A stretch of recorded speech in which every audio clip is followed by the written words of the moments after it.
bahay. Nakatutok si Bea Pinlac.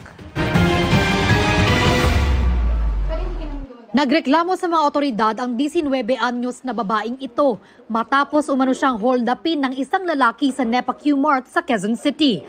Nanakawan daw siya ng 19,000 pesos. Umikot kami sa loob mismo ng Q-Mart at nakuha yung tao.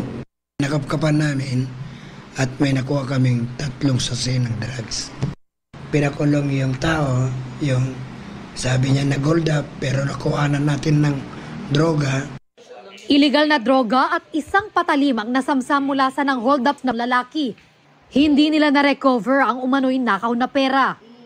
Kinabukasan, may lalaki naman na pumunta sa barangay para magsumbong. Ang complaint naman niya is pinasok daw yung bahay nila at kinuha yung 4 na cellphone.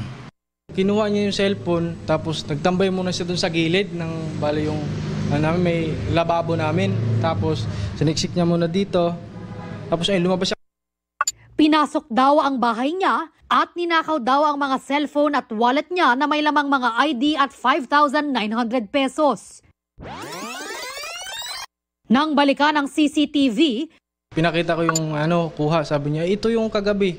Nagreklamo dito na hold up daw siya ng 19,000. umaaligid siya malapit sa bahay ng lalaki. Hindi na nahagip ang mismong pagpasok ng babae sa bahay ng lalaki para ibulsa ang 4 na cellphone. Pero maya-maya, nakita siyang naglakad paalis galing sa loob ng bahay. Aminado ang babae sa krimen.